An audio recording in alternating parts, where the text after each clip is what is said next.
As part of my plan to secure the border on day one of my new term in office, I will sign an executive order making clear to federal agencies that under the correct interpretation of the law, going forward, the future children of illegal aliens will not receive automatic U.S. citizenship.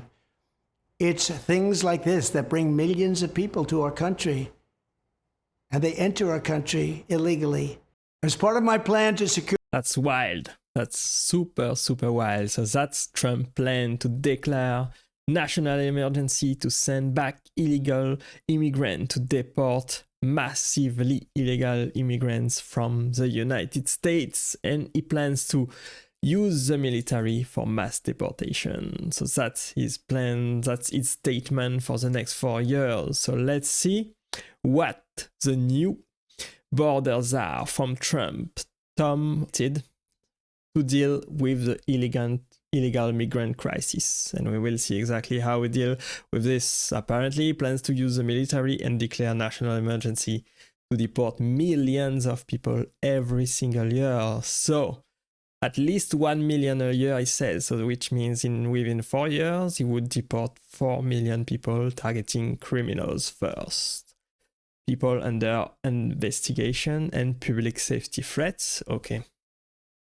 Unfortunately, some people are not happy with what the new borders are, Tom Homan tells, right?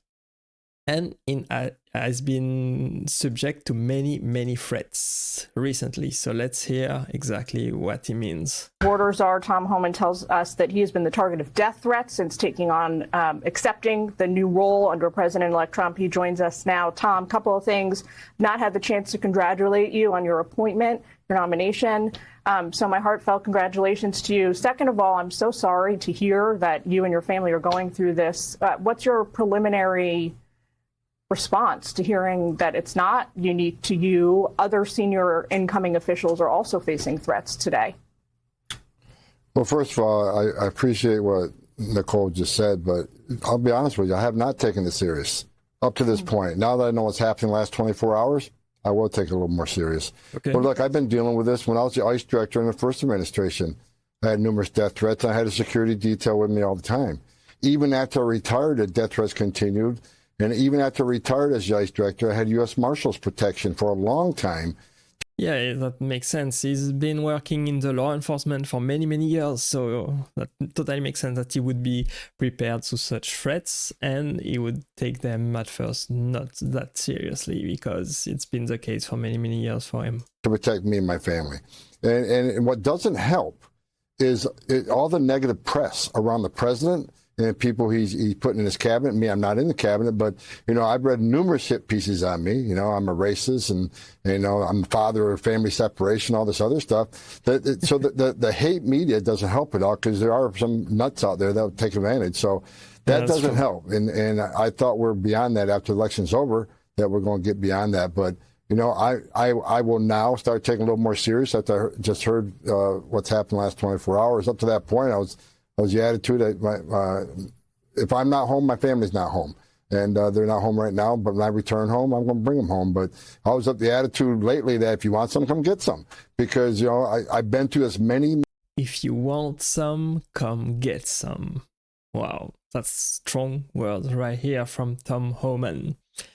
Many times. And but again, what I've learned today, I'll start taking a little more serious. Do you think that there's a role you can play once you're in position and come January 20th? Do you think there's a role that you can play with your leadership and seniority in the second term of President Trump's administration that can help to sort of bring an end to these kinds of threats that we've been seeing now, as you mentioned, against Republican officials and Democratic officials? Yeah, I'm not sure about that. Well, I think the first role is not to be intimidated. I'm not going to be intimidated by these people. They're not going to silence me. Look, I'm going to do this job. I want to do this job because it's an issue of national security. So you're not going to shut me up. I'm not going away, and I'm going to do this job, and I'm going to continue talking to the American people why it needs to be done. Yeah, that makes sense. Totally agree that he should deal with the national security threats first and people under investigation first. That would make sense to protect public safety, to protect the American people. So let's hear next what Trump is saying about the deep state and what he plans to do over the next 4 years. Dismantle the deep state. That is also very interesting. Here's my plan to dismantle the deep state and reclaim our democracy from Washington corruption once and for all. And corruption it is. First, I will immediately reissue my 2020 executive order restoring the president's authority to remove rogue bureaucrats, and I will wield that power very aggressively. Second, we will clean out all of the corrupt actors in our national security and intelligence apparatus, and there are plenty of them. The departments and agencies that have been weaponized will be completely overhauled so that faceless bureaucrats will never again be able to target and persecute conservatives, Christians, or the left's political enemies, which they're doing now at a level that nobody can believe even possible. Some people are getting mad about this. Some people are running for their jobs, right? They are not happy. The bureaucrats in Washington are not happy about this. We will see. Third, we will totally reform FISA courts, which are so corrupt that the judges seemingly do not care when they are lied to in warrant applications. So many judges have seen so many applications that they know were wrong, or at least they must have known. They do nothing about it. They're lied to. Fourth, to expose the hoaxes and abuses of power that have been tearing our country apart, we will establish a Truth and Reconciliation Commission to declassify and publish all documents on deep state spying, censorship, and corruption. And there are plenty of them. Fifth, we will launch a major crackdown on government leakers who collude with the fake news to deliberately weave false narratives and to subvert our government and our democracy. When possible, looks like he's gonna clean house. He's gonna restore order once and for all. But so many people are gonna lose their job. So they're not happy with that, unfortunately. They're gonna try to find something else to do right now. we will press criminal charges. Sixth, we will make every inspector general's office independent and physically separated from the departments they oversee so they do not become the protectors of the deep state. Seventh, I will ask Congress to establish an independent auditing system to continually monitor our intelligence agencies to ensure they are not spying on our citizens or running disinformation campaigns against the American people, or that they are not spying on someone's campaign like they spied on my campaign. Eighth, we will continue the effort launched by the Trump administration to move parts of the sprawling federal bureaucracy to new locations outside the Washington swamp. Just as I moved the Bureau of Land Management to Colorado, as many as 100,000 government positions could be moved out, and I mean immediately, of Washington to places filled with patriots who love America, and they really do love America. Ninth, I will work to ban federal bureaucrats from taking jobs at the companies they deal with and that they regulate. So they deal with these companies and they regulate these companies, and then they want to take jobs from these companies. Doesn't work that way. Such a public display cannot go on, and it's taking place all the time, like with Big Pharma. Finally, I will push a constitutional amendment to impose term limits on members of Congress. This is how I will shatter the deep state and restore government that is controlled by the people and for the people. Thank you very much. Okay, that sounds good. That sounds good. So let's see what he wants to do to protect the left wing. Children from the left-wing gender insanity. That's also interesting. The left-wing gender insanity being pushed on our children is an act of child abuse. Very simple. Here's my plan to stop the chemical, physical, and emotional mutilation of our youth. On day one, I will revoke Joe Biden's cruel policies on so-called gender-affirming care. Ridiculous. A process that includes giving kids puberty blockers, mutating their physical appearance, and ultimately performing surgery on minor children. Can you believe this? I will sign a new executive order instructing every federal agency to cease all programs that promote the concept of sex and gender transition at any age. I will then ask Congress to permanently stop federal taxpayer dollars from being used to promote or pay for these procedures and pass a law prohibiting child sexual mutilation in all 50 states. It'll go. Yeah, that sounds good to me. I think he's doing the right thing right there. A child is not mature enough to know exactly what he wants to do, especially getting surgery.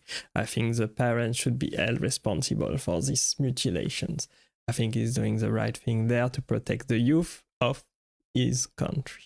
Very quickly, I will declare that any hospital or healthcare provider that participates in the chemical or physical mutilation of minor youth will no longer meet federal health and safety standards for Medicaid and Medicare and will be terminated from the program immediately. Furthermore, I will support the creation of a private right of action for victims to sue doctors who have unforgivably performed these procedures on minor children. The Department of Justice will investigate Big Pharma and the big hospital networks to determine whether they have deliberately covered up horrific long-term side effects of sex transitions in order to get rich at the expense of vulnerable patients, in this case, very vulnerable. We will also investigate whether Big Pharma or others have illegally marketed hormones and puberty blockers, which are in no way licensed or approved for this use. Finally, justice. Finally, justice against Big Pharma, justice for the children. I think he's doing the right thing right there. I think we should talk a little bit more about this kind of topics. They are very, very controversial, but also very, very important to protect future generations. My Department of Education will inform states and school districts that if any teacher or school official suggests to a child that they could be trapped in the wrong body, they will be faced with severe consequences, including potential civil rights violations for sex discrimination and the elimination of federal funding. As part of our new credentialing body for teachers, we will promote positive education about the nuclear family, the roles of mothers and fathers, and celebrating rather than erasing the things that make men and women different and unique. I will ask Congress to pass a bill establishing that the only genders recognized by the United States government are male and female, and they are assigned at birth. The bill will also make clear that Title IX prohibits men from participating in women's sports, and we will protect the rights of parents from being forced to allow their minor child to assume a gender which is new and an identity without the parents' consent. The identity will not be new, and it will not be without parental consent. No serious country should be telling its children that they were born with the wrong gender, a concept that was never heard of in all of human history. Nobody's ever heard of this, what's happening today. It was all when the radical left invented it just a few years ago. Under my leadership, this madness will end. Thank you very much. Thank you very much. Let's put an end to this madness. I think the Americans voted for him largely to get rid of these kind of social issues. And I think the Republicans, the conservatives just run the cultural war once and for all. And so many people are moving right. And for good reason. And the left is losing their mind. I hope you enjoyed this video with me today, guys. Thank you for watching and stay with me. Click right here to watch the next video. And I will see you there. Bye bye.